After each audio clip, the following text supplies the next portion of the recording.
안녕하세요. 건강대박 시청자 여러분. 오늘도 여러분의 건강지킴이 건강대박이 인사드립니다. 밥 먹고 나서 무심코 하는 행동. 별거 아닌 것 같지만 우리 몸에는 치명적인 결과를 가져올 수 있다는 사실 알고 계셨나요? 실제로 70대 어르신께서 식사 후에 습관처럼 하시던 행동 때문에 갑자기 쓰러지신 사례가 있었습니다. 오늘 영상에서는 많은 분들이 잘못 알고 계시는 식후 건강상식에 대해 속 시원하게 알려드리고 건강하게 식후 시간을 보내는 방법까지 꼼꼼하게 알려드릴게요. 끝까지 시청하시면 깜짝 놀랄 만한 정보를 얻어가실 수 있을 겁니다. 자, 그럼 시작해볼까요? 혹시 식사 후에 바로 하시는 행동이 있으신가요? 많은 분들이 식사 후에 자연스럽게 TV를 보거나 소파에 기대어 낮잠을 청하시죠. 저도 예전에는 그랬습니다. 밥 먹고 나면 왜 그렇게 졸린지 하지만 이러한 습관들이 우리 몸에 얼마나 큰 부담을 주는지 알게 된 후로는 절대 하지 않습니다. 실제로 얼마 전 박 할아버지께서 밥을 드시고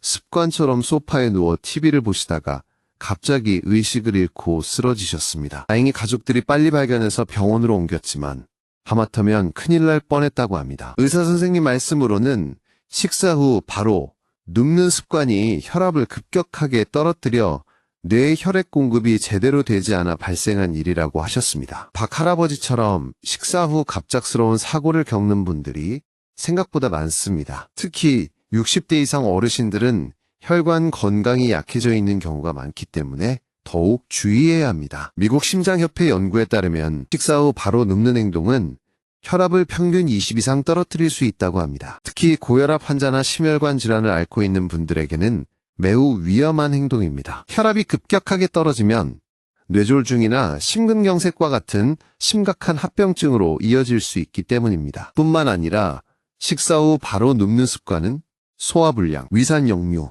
변비 등 다양한 소화기 질환을 유발할 수도 있습니다. 눕게 되면 위장의 운동 기능이 저하되어 음식물이 제대로 소화되지 않고 위산이 식도로 역류하여 속쓰림이나 가슴 통증을 유발할 수 있습니다. 또한 장 운동이 둔해져 변비가 생기기 쉽습니다. 그렇다면 식사 후에는 어떤 행동을 해야 건강에 좋을까요? 지금부터 건강대박이 식후 건강을 지키는 놀라운 방법들을 자세하게 알려드리겠습니다. 이 정보들을 기억하고 실천하시면 앞으로 더욱 건강하고 활기찬 삶을 누리실 수 있을 거예요. 특히 마지막에 알려드리는 정보는 정말 중요하니 꼭 끝까지 시청해주세요. 자, 이제 식후에 하면 안 되는 행동에 대해 확실히 알게 되셨죠? 그렇다면 이번에는 식사 후에 우리 몸에 득이 되는 건강을 쑥쑥 올려주는 놀라운 방법들을 알아볼까요? 많은 분들이 식사 후에 소화 잘 되라고 혹은 혈당 관리를 위해 걷기 운동을 하시는 경우가 많습니다. 저 역시 과거에는 식사 후 30분 정도 가볍게 산책하는 것이 좋다고 생각했었죠. 하지만 최근 연구 결과는 조금 다릅니다. 실제로 식사 후 바로 걷기 운동을 하는 것은 오히려 소화불량을 일으킬 수 있다는 연구 결과가 발표되었습니다. 음식을 섭취하면 위장으로 혈액이 몰려 소화 활동을 돕게 되는데 이때 걷기 운동을 하면 혈액이 근육으로 분산되어 위장의 소화 기능이 떨어질 수 있기 때문입니다. 특히 과식한 경우에는 더욱 그렇습니다. 게다가 식후 혈당 관리를 위해 무리하게 걷기 운동을 하는 것도 좋지 않습니다. 급격한 운동은 혈당을 불안정하게 만들고 오히려 혈당 스파이크를 유발할 수 있습니다. 혈당 스파이크는 혈관을 손상시키고 당뇨병, 심혈관 질환 등 각종 질병의 위험을 높이는 주범입니다. 그렇다면 식후 걷기 운동은 언제, 어떻게 하는 것이 좋을까요? 핵심은 시간과 강도입니다. 식사 후 바로 걷는 것은 피하고 최소 30분에서 1시간 정도 충분히 소화 시간을 가진 후에 가볍게 걷는 것이 좋습니다. 이때 숨이 차지 않을 정도의 강도로 천천히 걷는 것이 중요합니다. 예를 들어 김 할머니께서는 식사 후 1시간 정도 집안일을 하거나 동네 공원을 천천히 산책하신다고 합니다. 처음에는 10분 정도 걷는 것부터 시작해서 점차 시간을 늘려나가는 방식으로 꾸준히 실천하고 계시다고 하네요. 덕분에 소화도 잘 되고 혈당 관리에도 도움이 많이 된다고 말씀하셨습니다. 또 다른 방법으로는 식사 후 15분 정도 앉아서 명상을 하거나 가벼운 스트레칭을 하는 것도 좋습니다. 명상은 심신을 안정시키고 소화 기능을 촉진하는 효과가 있습니다. 스트레칭은 혈액순환을 개선하고 근육을 이완시켜 소화불량 해소에 도움을 줍니다. 특히 복부 마사지는 소화 촉진에 매우 효과적입니다. 손바닥으로 배를 시계 방향으로 부드럽게 마사지해주면 장 운동을 활발하게 만들어 소화 불량 해소에 도움을 줍니다. 저는 개인적으로 식사 후에 따뜻한 물을 마시면서 복부 마사지를 하는 것을 즐겨합니다. 확실히 속이 편안해지는 느낌이 들더라고요. 여기서 잠깐 식후에 절대 피해야 할 행동이 또 하나 있습니다. 바로 흡연입니다. 담배는 혈관을 수축시키고 혈압을 높여 소화 기능을 저하시킵니다. 특히 식사 후에는 위장으로 혈액이 몰려 소화 활동이 활발하게 이루어져야 하는데 이때 담배를 피우면 소화 기능이 더욱 저하될 수 있습니다. 금연은 건강을 위한 필수 조건이라는 것을 꼭 기억해 주세요. 자, 이제 식후에 하면 좋은 행동과 피해야 할 행동에 대해 자세히 알아보았습니다. 다음 파트에서는 더욱 놀라운 식후 건강관리 비법을 알려드릴 텐데요. 특히 많은 분들이 잘못 알고 계시는 식후 과일 섭취에 대한 진실을 파헤쳐 보겠습니다. 궁금하시죠? 그럼 다음 파트에서 만나요. 자, 이번에는 많은 분들이 궁금해하시는 식후 과일 섭취에 대한 이야기를 나눠볼까요? 흔히들 식사 후에 과일을 먹으면 소화도 잘 되고 비타민도 보충할 수 있다고 생각하시죠? 저도 어렸을 때부터 식후에는 꼭 과일을 챙겨 먹었던 기억이 납니다. 하지만 식후 과일 섭취가 오히려 건강을 해칠 수 있다는 사실 알고 계셨나요? 사실 식후에 바로 과일을 먹는 것은 소화불량을 유발할 수 있습니다. 우리가 섭취하는 음식물은 소화되는 속도가 각기 다른데요. 탄수화물은 비교적 빨리 소화되는 반면 단백질이나 지방은 소화되는 데 시간이 오래 걸립니다. 과일은 탄수화물보다도 소화가 더 빠른 음식입니다. 문제는 식사 후에 과일을 먹으면 과일이 다른 음식물에 막혀 위장에 오래 머무르게 된다는 점입니다. 과일이 위장에 오래 머무르면 발효되면서 가스가 발생하고 속이 더부룩해지거나 소화 불량을 일으킬 수 있습니다. 특히 당뇨병 환자분들은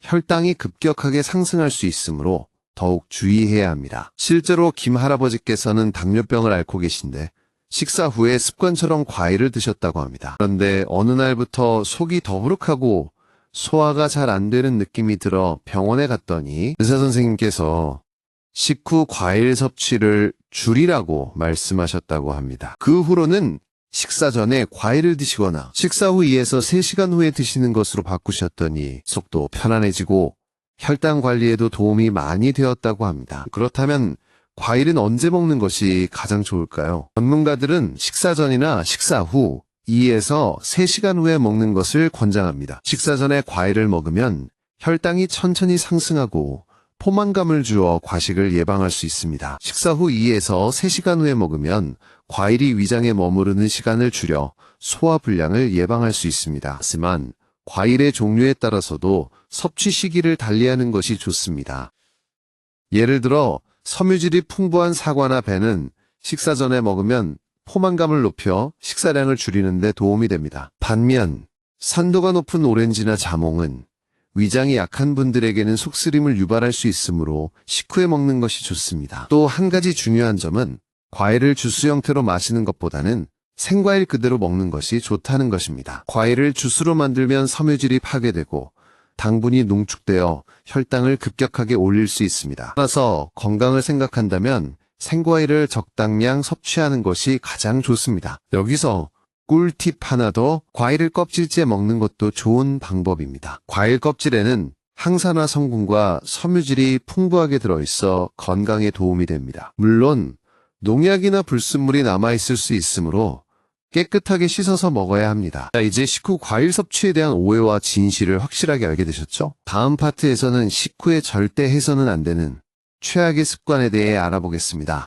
이 습관은 정말 많은 분들이 무심코 하고 있는 행동인데요. 과연 어떤 습관일까요? 다음 파트에서 충격적인 사실을 확인해 보세요. 이번에는 식후에 절대 해서는 안 되는 최악의 습관에 대해 이야기해 볼까요? 많은 분들이 무심코 하는 행동이지만 건강을 심각하게 위협하는 습관이 있습니다. 과연 무엇일까요? 바로 식사 후 바로 양치질하는 습관입니다. 식사 후에 양치질하는 게 당연한 거 아니야?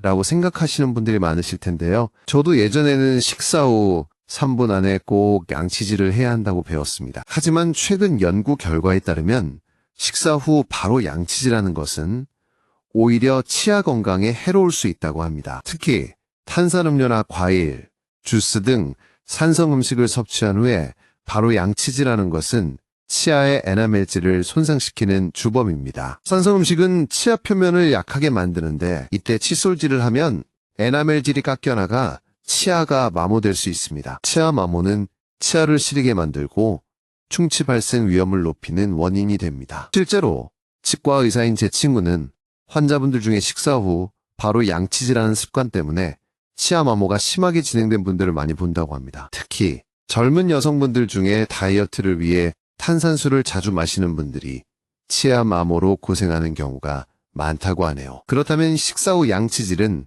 언제 하는 것이 가장 좋을까요? 전문가들은 식사 후 30분에서 1시간 정도 후에 양치질하는 것을 권장합니다. 식사 후 30분 정도 지나면 침이 산성 성분을 중화시켜 치아 표면이 어느 정도 회복되기 때문입니다. 양치질을 할 때는 부드러운 칫솔모를 사용하고 치약을 적당량만 짜서 사용하는 것이 좋습니다. 또한 칫솔질을 너무 세게 하지 않도록 주의해야 합니다. 칫솔질을 너무 세게 하면 잇몸이 손상될 수 있고 치아 마모를 더욱 악화시킬 수 있습니다. 식사 후 바로 양치질을 할 수 없는 상황이라면 물로 입안을 헹구거나 설탕이 없는 껌을 씹는 것도 좋은 방법입니다. 물로 입안을 헹구면 음식물 찌꺼기를 제거하고 산성 성분을 희석시켜 치아 손상을 예방할 수 있습니다. 설탕이 없는 껌을 씹으면 침 분비를 촉진시켜 치아를 보호하는 효과가 있습니다. 여기서 잠깐 식후에 치실이나 치간 칫솔을 사용하는 것도 잊지 마세요. 칫솔질만으로는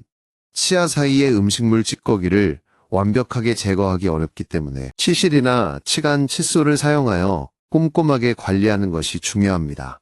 자, 이제 식후 양치질에 대한 오해를 풀고 올바른 양치질 습관을 가지는 것이 얼마나 중요한지 아시겠죠? 다음 파트에서는 식후 혈당 관리에 대한 놀라운 비법을 공개하겠습니다. 특히 당뇨병 환자분들에게는 정말 유용한 정보가 될 거예요. 다음 파트에서 만나요. 자, 이번에는 식후 혈당 관리에 대한 놀라운 비법을 알려드릴 차례입니다. 특히 당뇨병을 앓고 계시거나 혈당 관리에 어려움을 느끼시는 분들은 오늘 내용에 집중해 주세요. 식후 혈당 관리는 건강한 삶을 유지하는 데 매우 중요한 요소입니다. 혈당이 급격하게 상승하면 혈관이 손상되고 각종 합병증을 유발할 수 있기 때문입니다. 많은 분들이 식후 혈당 관리를 위해 식단을 조절하거나 운동을 하는 등의 노력을 기울이고 계실 텐데요. 하지만 식후 혈당을 낮추는 데 도움을 주는 놀라운 방법이 하나 더 있습니다. 바로 식초를 활용하는 것입니다. 식초가 혈당 관리에 도움이 된다는 사실 혹시 알고 계셨나요? 식초의 주성분인 아세트산은 탄수화물 흡수를 늦추고 인슐린 감수성을 높여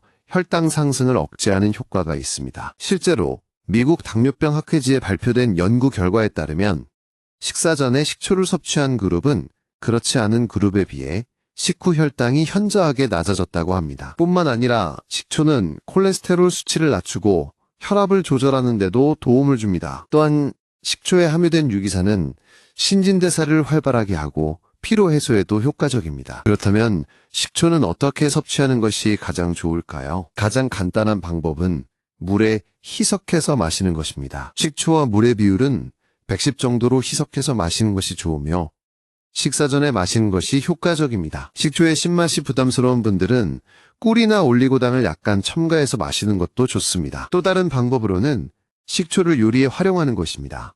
샐러드 드레싱이나 무침 요리에 식초를 첨가하면 음식의 맛을 살릴 뿐만 아니라 혈당 관리에도 도움을 줄 수 있습니다. 특히 현미식초나 사과식초와 같이 천연 발효식초를 사용하는 것이 좋습니다. 여기서 주의해야 할 점은 식초를 과다 섭취하면 위장장애를 일으킬 수 있다는 것입니다. 특히 위장이 약하거나 위산 과다증이 있는 분들은 식초 섭취량을 조절해야 합니다. 또한 식초를 희석하지 않고 그대로 마시는 것은 치아 에나멜질을 손상시킬 수 있으므로 반드시 물에 희석해서 마셔야 합니다. 실제로 박 할머니께서는 당뇨병 진단을 받으신 후 식초를 꾸준히 섭취하고 계신다고 합니다. 식사 전에 물에 희석한 식초를 마시거나 샐러드에 식초 드레싱을 뿌려 먹는 방식으로 식초를 섭취하고 계시는데 혈당 수치가 눈에 띄게 개선되었다고 합니다. 여기서 꿀팁 하나 더. 식초에 과일이나 채소를 넣어 숙성시킨 식초 음료를 만들어 마시는 것도 좋은 방법입니다. 과일이나 채소의 비타민과 미네랄이 식초에 녹아나와 영양가가 더욱 풍부해지고 맛도 좋아서 식초를 쉽게 섭취할 수 있습니다. 자, 이제 식초를 활용한 식후 혈당 관리 비법을 알게 되셨으니 오늘부터 실천해보세요. 마지막 파트에서는 오늘 배운 내용들을 정리하고 건강한 식습관을 유지하는 데 도움이 되는 마지막 꿀팁을 알려드리겠습니다. 마지막까지 집중해주세요. 자, 드디어 마지막 파트입니다. 오늘 우리는 밥 먹고 나서 무심코 하는 행동들이 우리 건강에 얼마나 큰 영향을 미칠 수 있는지, 그리고 건강하게 식후 시간을 보내는 방법은 무엇인지 자세히 알아봤습니다. 가장 먼저 식사 후 바로 눕는 습관은 혈압을 급격하게 떨어뜨려 뇌졸중이나 심근경색과 같은 심각한 합병증을 유발할 수 있다는 것을 기억해야 합니다. 또한 소화불량, 위산역류, 변비 등 다양한 소화기 질환의 원인이 될 수도 있습니다. 다음으로 식사 후 바로 걷기 운동을 하는 것은 오히려 소화불량을 일으킬 수 있다는 것을 알게 되었습니다. 식후에는 최소 30분에서 1시간 정도 충분히 소화 시간을 가진 후에 가볍게 걷는 것이 좋으며 숨이 차지 않을 정도의 강도로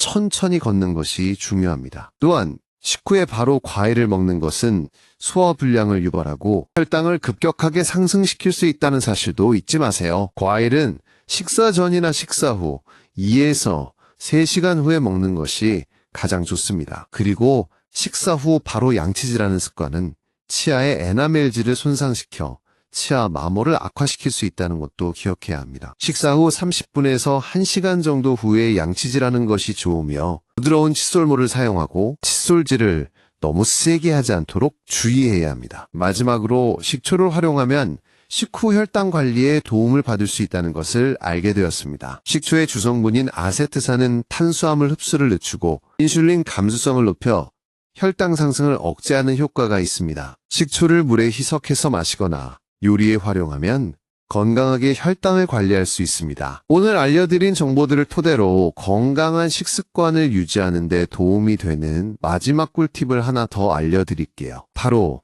마음 챙김 식사를 하는 것입니다. 마음 챙김 식사란 음식을 먹을 때 오로지 음식에만 집중하고 천천히 음미하면서 먹는 것을 의미합니다. 음식을 천천히 씹으면 소화효소가 충분히 분비되어 소화가 잘 되고 포만감을 쉽게 느껴 과식을 예방할 수 있습니다. 또한 음식의 맛과 향을 제대로 느껴 식사의 만족도를 높일 수 있습니다. 마음 챙김 식사를 실천하는 방법은 간단합니다. 먼저 식사 전에 잠시 눈을 감고 음식의 향과 색깔을 느껴보세요. 그리고 음식을 한 입 넣고 천천히 씹으면서 맛을 음미해보세요. 스마트폰이나 TV를 보면서 식사하는 것은 피하고 오로지 음식에만 집중하세요. 식사 시간을 최소 20분 이상으로 늘리는 것도 좋은 방법입니다. 자, 오늘 건강대박과 함께 식후 건강관리 비법에 대해 자세히 알아봤습니다. 오늘 알려드린 정보들을 꾸준히 실천하시면 앞으로 더욱 건강하고 활기찬 삶을 누리실 수 있을 거예요. 건강은 노력하는 만큼 반드시 돌아옵니다. 오늘부터 작은 습관 하나씩 바꿔나가면서 건강한 미래를 만들어 나가시길 바랍니다. 건강대박은 언제나 여러분의 건강을 응원합니다. 다음에 더 유익한 정보로 다시 만나요. 감사합니다.